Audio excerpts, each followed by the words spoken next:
மத்தேயு நற்செய்தி அதிகாரம் 5. இயேசு மக்கள் கூட்டத்தை கண்டு மலை மீது ஏறி அமர அவருடைய சீடர் அவர் அருகே வந்தனர். அவர் திருவாய் மலர்ந்து கற்பித்தவை: ஏழையரின் உள்ளத்தோர் பேறு பெற்றோர், ஏனெனில் விண்ணரசு அவர்களுக்கு உரியது. துயருறுவோர் பேறு பெற்றோர், ஏனெனில் அவர்கள் ஆறுதல் பெறுவர்.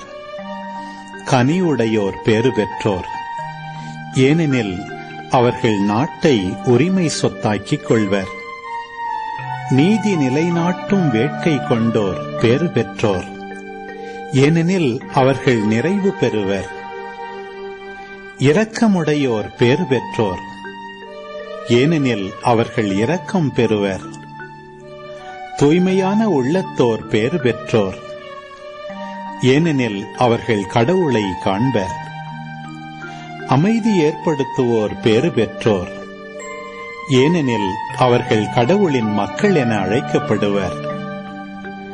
நீதியின் பொருட்டு துன்புறுத்தப்படுவோர் பேறு பெற்றோர், ஏனெனில் விண்ணரசு அவர்களுக்குரியது. என் பொருட்டு மக்கள் உங்களை இகழ்ந்து துன்புறுத்தி உங்களை பற்றி இல்லாதவை பொல்லாதவை எல்லாம் சொல்லும்போது நீங்கள் பேறு பெற்றவர்களே.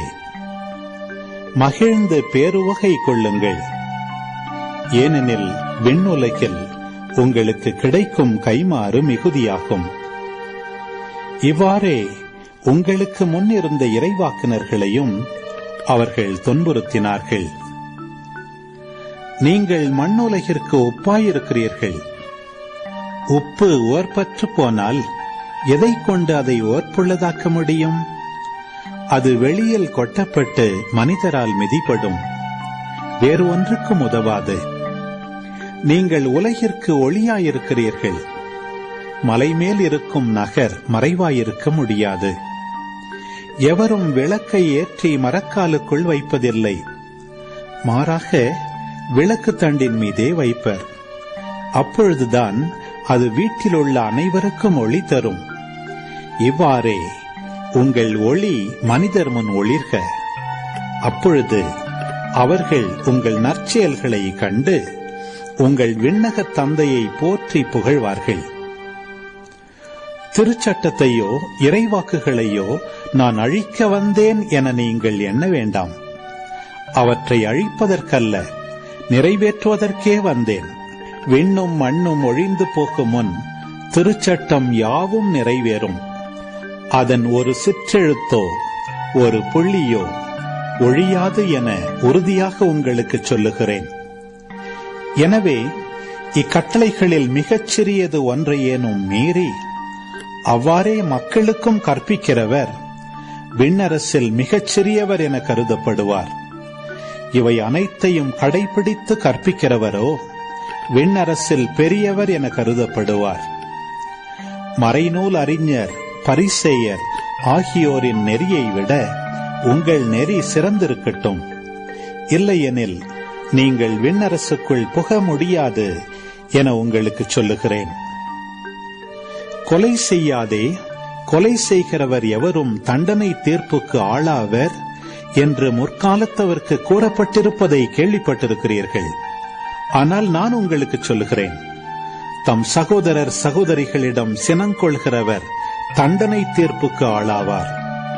தம் சகோதரரையோ சகோதரியையோ முட்டாளே என்பவர் தலைமைச் சங்க தீர்ப்புக்கு ஆளாவார். அறிவிலியே என்பவர் எரிநரகத்துக்கு ஆளாவார். ஆகையால் நீங்கள் உங்கள் காணிக்கையை பலிபீடத்தில் செலுத்த வரும்பொழுது உங்கள் சகோதரர் சகோதரிகள் எவருக்கும் உங்கள் மேல் ஏதோ மனத்தாங்கல் உண்டென அங்கே நினைவுற்றால், அங்கேயே பலிபீடத்தின் முன் உங்கள் காணிக்கையை வைத்துவிட்டு போய் முதலில் அவரிடம் நல்லுறவு ஏற்படுத்திக் கொள்ளுங்கள். பின்பு வந்து உங்கள் காணிக்கையை செலுத்துங்கள். உங்கள் எதிரி உங்களை நீதிமன்றத்துக்கு கூட்டிச் செல்லும் போது வழியிலேயே அவருடன் விரைவாக உடன்பாடு செய்து கொள்ளுங்கள். இல்லையேல் உங்கள் எதிரி நடுவரிடம் உங்களை ஒப்படைப்பார். நடுவர் காவலரிடம் ஒப்படைக்க நீங்கள் சிறையில் அடைக்கப்படுவீர்கள். கடைசி காசு வரை திருப்பிச் செலுத்தாமல் அங்கிருந்து வெளியேற மாட்டீர்கள் என உறுதியாக உங்களுக்கு சொல்லுகிறேன். விபச்சாரம் செய்யாதே என கூறப்பட்டிருப்பதை கேள்விப்பட்டிருக்கிறீர்கள். ஆனால் நான் உங்களுக்கு சொல்கிறேன், ஒரு பெண்ணை இச்சையுடன் நோக்கும் எவரும் தம் உள்ளத்தால் ஏற்கனவே அப்பெண்ணோடு விபச்சாரம் செய்தாயிற்று. உங்கள் வலக்கண் உங்களை பாவத்தில் விழச் செய்தால் அதை பிடுங்கி எறிந்து விடுங்கள். உங்கள் உடல் முழுவதும் நரகத்தில் எரியப்படுவதை விட உங்கள் உறுப்புகளில் ஒன்றை நீங்கள் இழப்பதே நல்லது. உங்கள் வலக்கை உங்களை பாவத்தில் விழச் செய்தால் அதையும் உங்களிடமிருந்து வெட்டி எறிந்து விடுங்கள். உங்கள் உடல் முழுவதும் நரகத்திற்கு செல்வதை விட உங்கள் உறுப்புகளில் ஒன்றை நீங்கள் இழப்பதே நல்லது. தன் மனைவியை விலக்கி விடுகிறவன் எவனும் மணவிலக்கு சான்றிதழை கொடுக்கட்டும் என கூறப்பட்டிருக்கிறது. ஆனால் நான் உங்களுக்கு சொல்கிறேன், எவரும் தம் மனைவியை பரத்தமைக்காக அன்றி வேறு எந்த காரணத்திற்காகவும் விலக்கிவிடக்கூடாது. அப்படி செய்வோர் எவரும் அவரை விபச்சாரத்தில் ஈடுபடச் செய்கின்றனர். விலக்கப்பட்டோரை மணப்போரும் விபச்சாரம் செய்கின்றனர். மேலும் பொய்யாணையிடாதீர், ஆணையிட்டு நேர்ந்து கொண்டதை ஆண்டவருக்கு செலுத்துவீர் என்று முற்காலத்தவர்க்கு கூறப்பட்டிருப்பதை கேள்விப்பட்டிருக்கிறீர்கள். ஆனால் நான் உங்களுக்கு சொல்கிறேன், ஆணையிடவே வேண்டாம். விண்ணுலகின் மேலும் ஆணையிட வேண்டாம், ஏனென்றால் அது கடவுளின் அரியணை.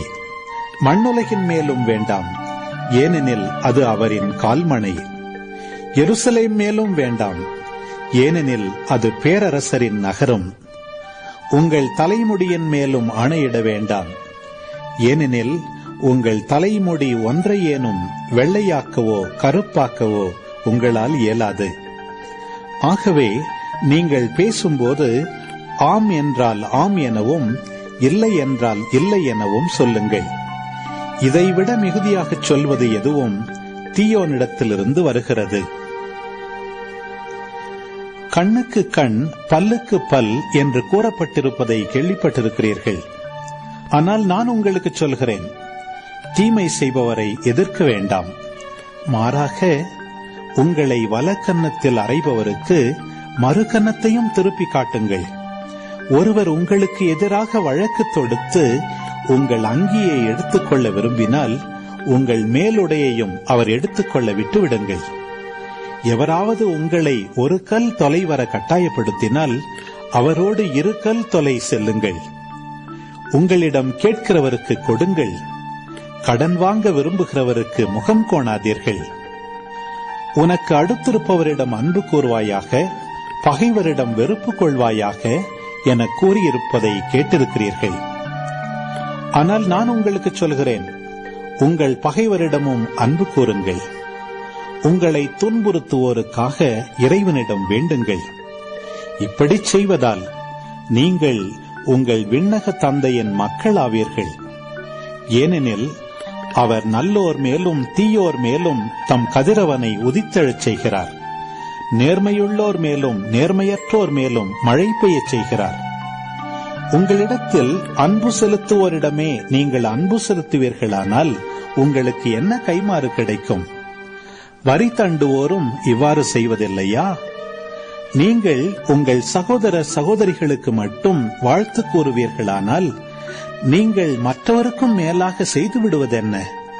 பிற இனத்தவரும் இவ்வாறு செய்வதில்லையா?